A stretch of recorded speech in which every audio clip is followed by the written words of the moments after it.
Today, I'm honored to introduce Jacob Helberg, Under Secretary of State for Economic Growth, Energy, and the Environment at the U.S. Department of State. In his role, Jacob is helping shape U.S. economic and technology policy globally, including efforts to build a more secure and resilient supply chain and deepen partnerships with allies and partners across the globe, including India. He's been a leading voice at the intersection of technology, economic security, and geopolitics, with a particular focus on how countries like India can work with the United States to help strengthen technology ecosystems. Prior to his role, he was a senior advisor at Palantir Technologies. He's been deeply engaged in efforts to bridge the gap between government and the technology sector. And he's also the author of The Wires of War, which examines how digital infrastructure and technology are increasingly central to global power and competition.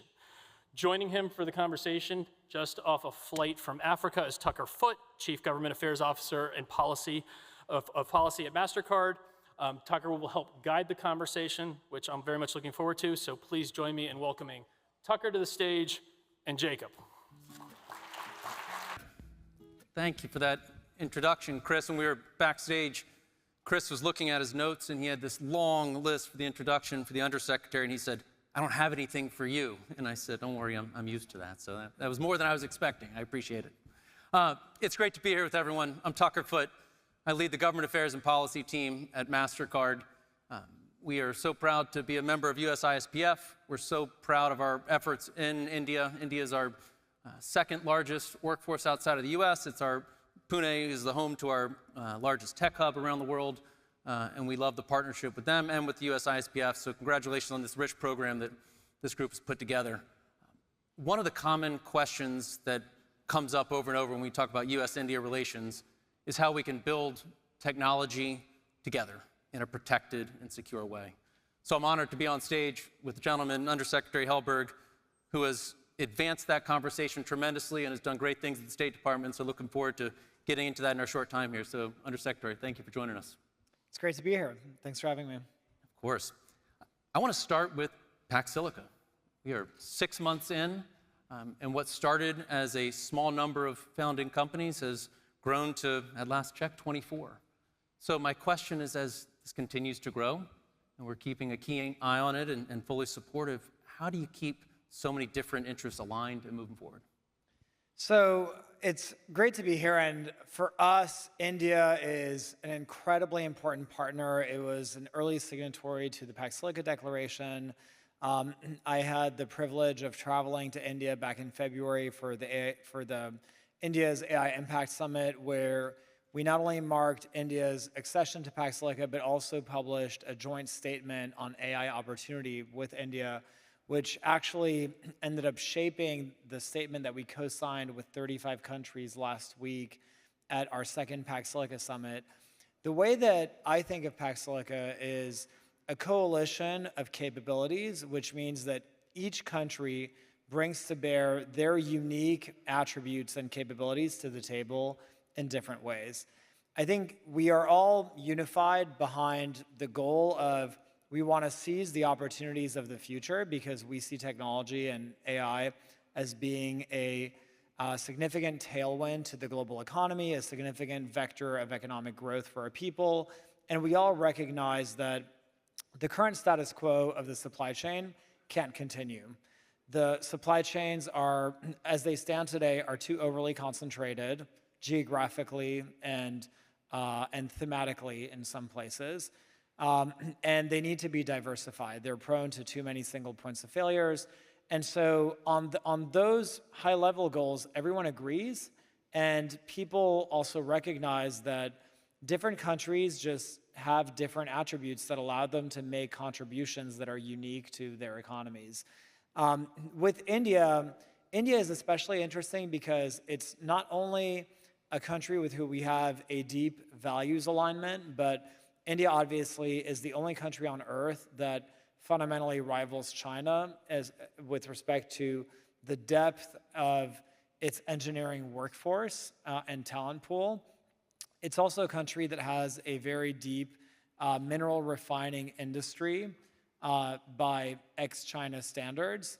And it has a true nascent technology ecosystem and is making some pretty incredible contributions at the application layer, which we think is absolutely essential for technology diffusion.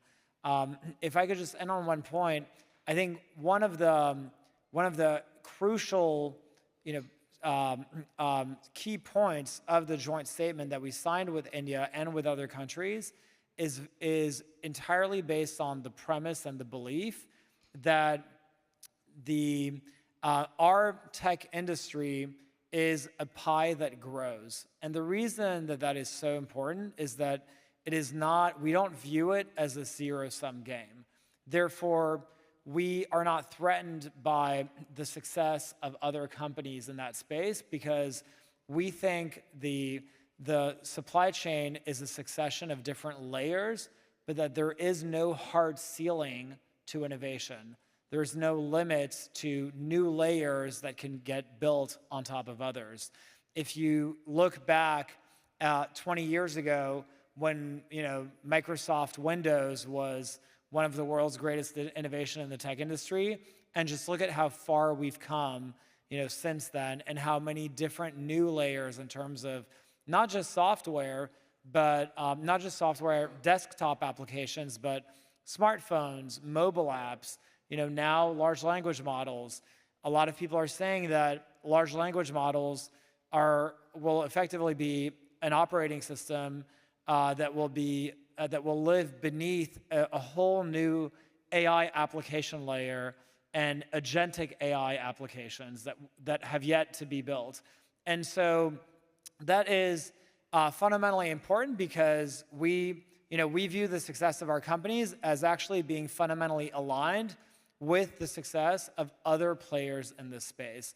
And the reason that India is such an important partner in this endeavor is because it has so many engineers, because of the size, the needs of its population are so substantial by virtue of its demographic size as well as its rapid economic growth. It is home to a market with huge opportunities for new applications and new services to be built. And so we want to promote alongside India what we have called a developer ecosystem, that we want to be a shared developer ecosystem. And so we know that is fundamentally the bedrock of a lot of our collaborations with them. Thank you for that. You wrote an interesting Substack relatively recently, State Department Substack, that talked about the digital sovereignty trap. And I thought it was fascinating. And MasterCard, we're in 200 countries and markets around the world. And in all of my conversations with policymakers around the world, sovereignty is a key topic. And it can be South Africa, Brazil, India, Indonesia. Wherever you go, it has a different flavor in different places, but at the fundamental root of it is a pull between local control versus access to the world. In your digital sovereignty trap piece, you talked about the dangers of building your own stack and actually getting less secure and falling behind. How would you talk about that tussle around the world you're seeing, and how do you talk with global leaders on finding that right balance? Yeah, so there is a big debate going on in the world around this concept of digital sovereignty, and some people call it AI sovereignty, same difference. There's no universal definition for what digital sovereignty actually means or what AI sovereignty means. I think generally speaking, the word sovereignty is incredibly appealing and feels very empowering for people. And no administration on earth likes the word sovereignty as much as the Trump administration. The danger is that that concept is being weaponized by a number of different political voices overseas to be interpreted in a way that it really means we're going to rebuild in-house the entire stack top to bottom in order to be sovereign, that you are not a sovereign country if you don't totally control your full stack top to bottom. We think that is incredibly backward and really, really dangerous economically for them, because what that means is they're going to sink billions of dollars in resources to reinvent something that already exists. They will likely get massively suboptimal results. And all of that engineering power, all of those dollars are resources that could be going towards building the next innovation, not towards getting a subpar version of last year's innovations. And fundamentally, this strikes as, what does it mean to be sovereign? And in my view, sovereignty comes from being a net contributor to the world's innovation ecosystem. It's about innovation sovereignty, not just, do you control last year's stack entirely in-house? And that is really the premise of why we created Pax Silica. In the US, we missed the boat on 5G years ago. And our response was not, gee, let's recreate entirely an American 5G company. We used Ericsson, and our companies focused on other verticals like satellite and other different types of technologies because Ericsson works great. We use Ericsson and Nokia in different places. And that's the beauty of having an ecosystems-based approach. Our companies use SK Hynix memory chips. We're fine using SK Hynix memory chips. We use lots of different suppliers from lots of different places. And so we think having an ecosystems-based approach where there's a cross-pollination of expertise actually leads to the multiplication of success rather than the addition, and will ultimately leave all of us better off. Hearing you speak, it's so clear that you recently came from the private sector. So maybe I could touch a little bit on some of your thinking. You started Hill and Valley to bring together innovators and policymakers. Now, having sat on both sides of that, what do you find about DC that policymakers might not know, and what do we get wrong about innovation and innovators? Gee, that's, let me think about that. So the side of DC that policymakers may not know. I think, generally speaking, there is a fundamental cultural difference that is a tendency between Washington, between the political world in general and the technology world. Although I would argue the Trump administration tends to be a bit of an exception to this. But generally speaking, in political circles, people easily fall back into tendencies that feel very anchored in zero-sum thinking, because they feel, political power is a finite thing. It's unevenly distributed. There's a lot of zero-sum dynamics in politics. In the tech industry, that definitely does not apply. It is very, very much positive sum because people create successful companies. Lots of different people have equity stakes in those companies and can actually succeed off of the backs of someone else's success. There are spin-outs from good companies that create new good companies. And so generally speaking, people have a very positive sum view on success. And so I think that's a cultural distinction that does tend to permeate, pretty often. But, I think one of the reasons why the Trump administration has actually been, an exception to this rule is that President Trump brought so many people from the private sector that I think a lot of people brought that kind of ethos from the private sector with them that I think it's really been countercultural in a lot of ways. Right. Well, I'm sure you'll agree that the private sector is going to play a critical role in moving Pax Silica forward, right? Frameworks are written by governments and then implemented and driven at scale by the private sector. And in this room, you have private sector leaders from India and the US. So could you give us some advice on how we can make sure we're plugged in and playing a role? Yeah, absolutely. And in fact, I appreciate you raising this point because a few months ago, this has really been at the center of everything that we've been doing at the State Department. And a few months ago, I gave remarks at Hudson where I talked about the approach that in the Economic Undersecretariat at the Department of State, we have adopted what I have referred to as having a product-centric approach to foreign policy. And what I mean by that is, I think in the past, a lot of efforts related to foreign policy have been very, very focused on process. Let's create a working group, some sort of process-related thing that is going to lead to more process. But fundamentally, it's hard to pin down sometimes what the tangible outcome is. And so we've had a slightly different approach. We want to focus on a product. So we have, we rolled out Pax Pass at the Pax Silica Summit last week, which is an AI platform that we are working to deliver to Panama to increase efficiency through the Panama Canal. The reason that we think of it as a product is because we want it to be replicable and scalable across many different ports in order to create a logistics platform that enhances efficiency, freight efficiency between different major ports. Another product that we rolled out is the Economic Security Zone in the Philippines, which is a framework that we're working on with our colleagues from the Filipino government that is fundamentally designed to bring certainty and predictability in what we call an economic security zone in the Philippines to accelerate investment. The product is a replicable framework to provide certainty and predictability for investors at scale.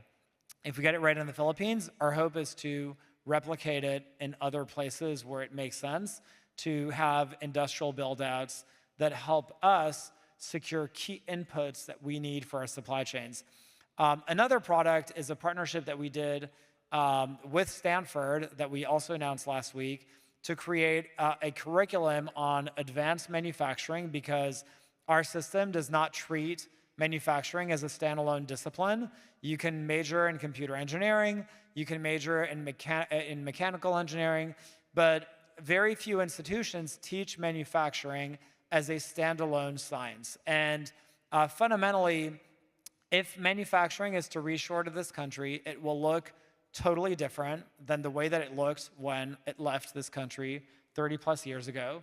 And so there is, we believe that there is a very strong case to be made to actually treat this as a standalone science. So we partnered with Stanford, which is in the heart of Silicon Valley, to develop a curriculum that we also hope to replicate in many other institutions, not just around the country, but across select partners in the Pax Silica ecosystem. So we've worked really hard to not just use Pax Silica as a platform to litigate, frankly, the war of ideas. We believe in a pro-innovation, pro-growth policy agenda. We believe in mobilizing the private sector and driving free enterprise. But we've also used it as a platform to roll out specific products that can actually be rolled out, be commercially viable, and be replicated and scaled across our ecosystem of partners. So it's a slightly different approach, but the private sector plays an integral role at every step of that we take. Fascinating. We look at India as such a terrific source of talent. I mentioned earlier that our largest global tech hub is in Pune. We find that partnership tremendous. You touched on this a little bit on AI. I want to just talk on what are the commonalities and where are areas of partnership specifically on AI that the US and India can partner on? There's no question. Well, obviously, I would divide that a little bit into two things. There's the physical supply chain stack, and then there's the software layer. At the physical layer, we can partner on a lot of different things. And shortly after, when I went to India, I was there the week before Micron announced a major investment in a memory fab capacity in India. I know India has made mineral refining a major priority, which we think really helps contribute to a number of our overall supply chain security objectives.